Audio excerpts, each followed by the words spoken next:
Welcome to Cycle Zen. We're on the ferry in the cabin, and this is the in-cabin entertainment. A bleak picture of a UK port and Coldplay. What more would you need? Like to not want to be in the UK anymore.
Welcome back to Cycle Zen.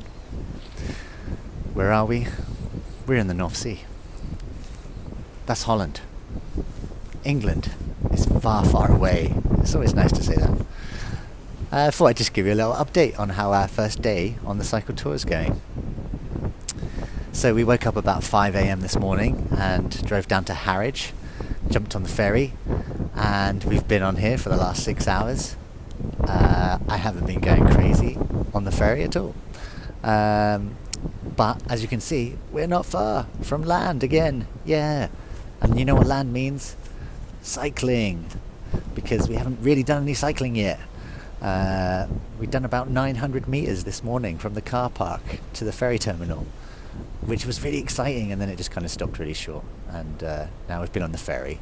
But as you can see, it's a beautiful day, and actually the ferry crossing's been pretty pleasant. It's been a nice smooth journey so far. So the plans for the rest of the day, it's about 3 p.m. at the moment. I think we are going to actually make the port for about 4 o'clock, and then we are going to head towards Rotterdam, and that is about 50 kilometers away.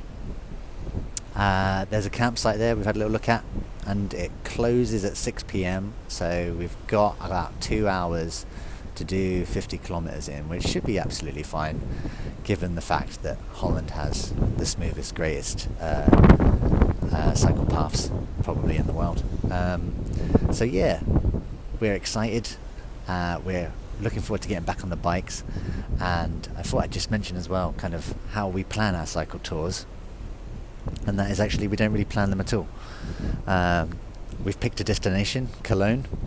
We've got a ferry booked in 10 days from now, coming back home, and hopefully we'll make it to Cologne in about 5 days or less, if that would be better, because then we can have a couple of days there. And then we'll come back, hopefully a different route as well, to keep it kind of more interesting. So to stay tuned to see if that happens. And yeah, we don't really plan our days. We just kind of get up, have a little look at the map, and see if we can find somewhere to camp. And that just kind of gives us a nice sense of freedom, and just basically see what happens. You never know where you're going to stay. You never know where you're going to end up.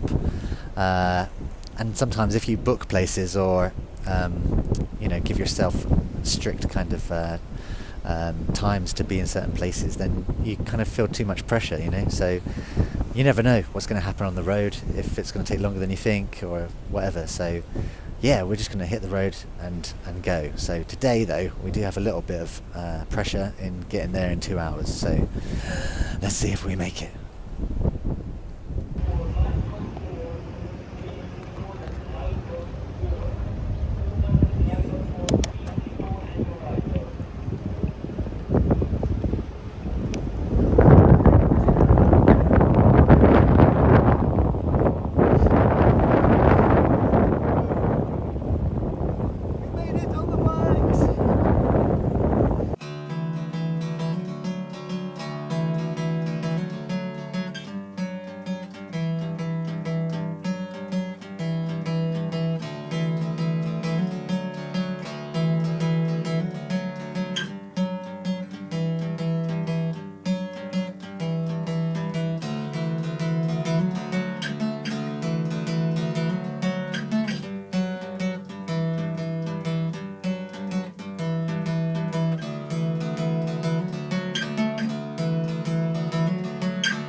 So, windmills.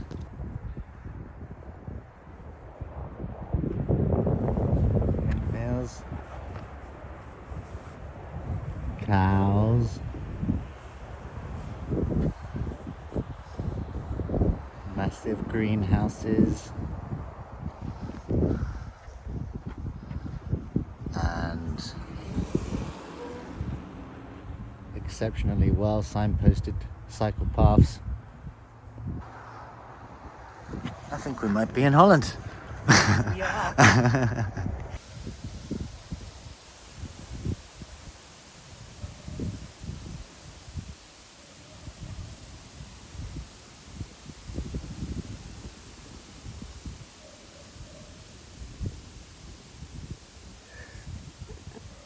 That is some skill. Did you see that? I opened it with my nose. I did. I know it's got a face I did. I didn't notice that.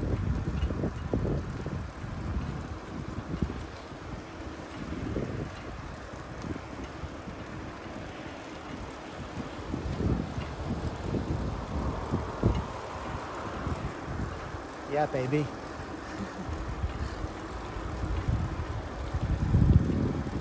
Get that sunset again, reviewing it.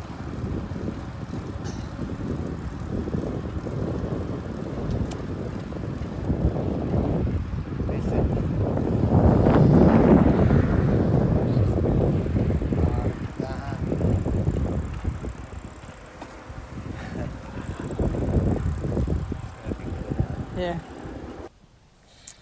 Well, welcome guys to our lovely boudoir, our home from home.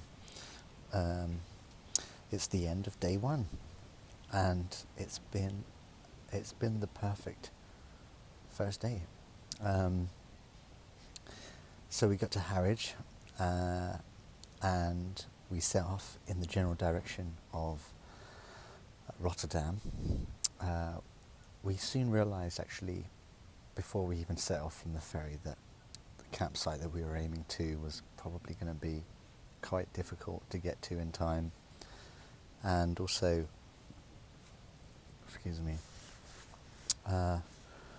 we don't like to rush. So we decided to take our time, and we had a look again at what campsites were available, and we found one which was open a bit later. They were advertised to be open a bit later on Google anyway, and so we headed there, and we cycled about 35 kilometres, something like that. Let's say 35 kilometres, and that was lovely. We had the perfect weather, beautiful Dutch sky, sunset. Highlight for me was seeing all the wildlife, actually. You would notice that's the first thing you notice when you come through rural Holland, is obviously it's very green, and there's lots of farming, there's lots of cows and lots of agriculture and greenhouses. But also there's just loads of wildlife. There's so many birds that I don't even know the names of. So many, rabbits. We saw lots of cats, actually, lots of cats in fields. And probably the highlight was we saw this, we were coming around a corner, and you're always kind of looking on the road to make sure you don't, cycle over anything like, dog poo or something like that. Not that you ever see that in Holland. Just horse poo. You see a lot of horse poo, yeah, that's true. So you got to watch out for that. But yeah, I saw this, I thought it was a leaf at first, and then it started moving. And it was like I want to call it a langoustine, like a crustacean. It was something out of the crustacean family. Well, it could have been a praying mantis on reflection. Isn't that an insect? Yeah, but they look like leaves. No, that was not an insect. That was a crustacean. Right. There's definitely a cutscene coming in there. Right. Well, watch this following cutscene and that's what it was. Identify it. I'm pretty sure it was a crustacean of some kind. I want to say langoustine, because it looked like it was walking across the road to get in between the I'm two going canals. praying mantis variety. We'll have this. We'll find. Stay tuned for the conclusion. See, great cliffhanger there. Yeah, but that wasn't even the highlight of the day because it just got better. The sunset, and then I should wait for that plane to go over because we are still quite close. Cut plane. We are quite close to Rotterdam Airport. Yeah.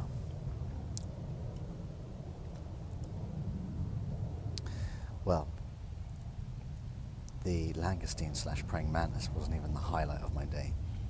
It has to be our first campsite, camp night. We turned up to this campsite literally as it was getting dark, and we hadn't pre-booked or pre-phoned ahead or anything like that, or emailed.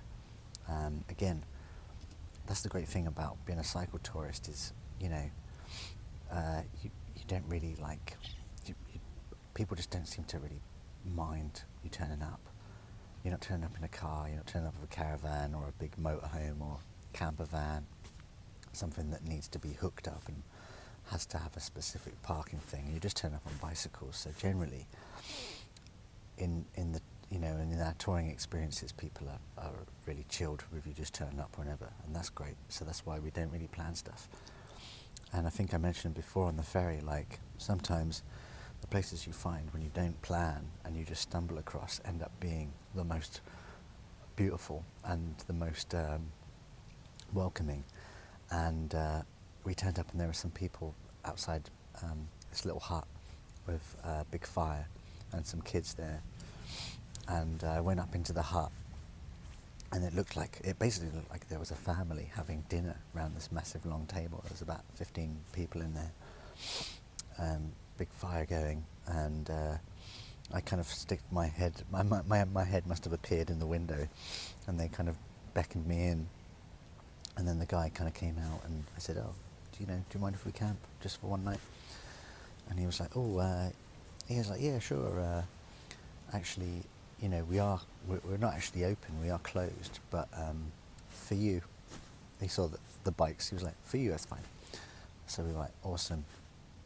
And then he showed us to this beautiful little spot, which we managed to set the tent up as well in the dark, with our lucky, we brought our lights really, because last summer we've kind of forgotten that forgotten that it was autumn maybe, and then it gets dark earlier, so we didn't bring as many lights. But well, actually we got loads of lights because we got the bike lights.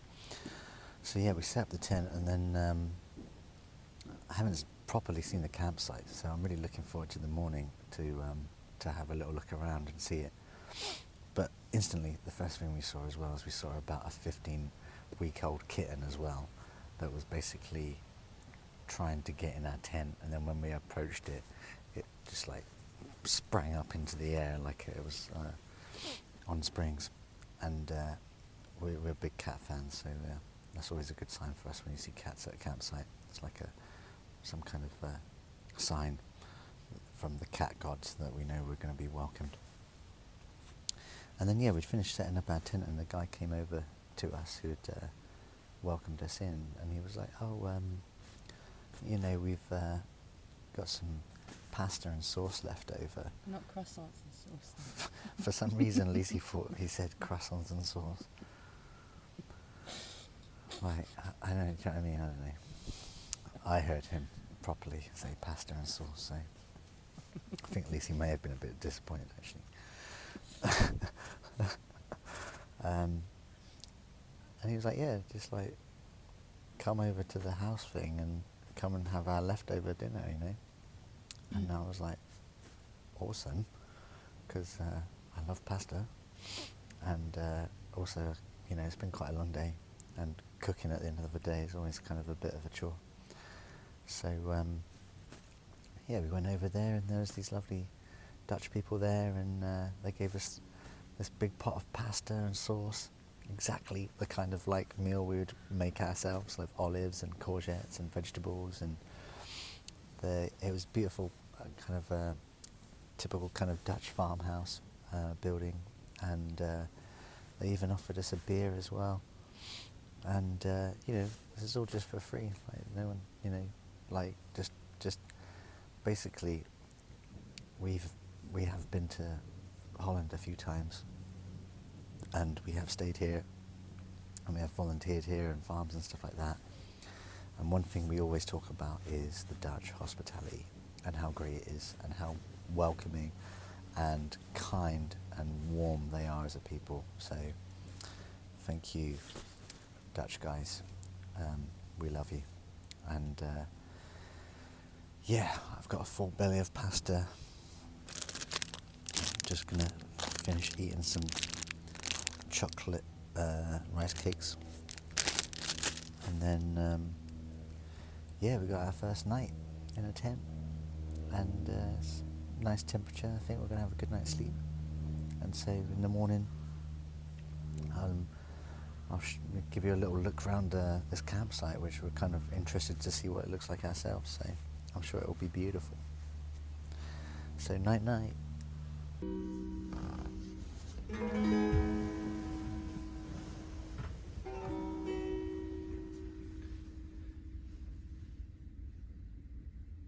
I'm giving you a night call to tell you how I feel. I'm gonna drive you through the night, down the hill. I'm gonna tell you something you don't want to hear. I'm gonna show you where it's dark, but have no fear.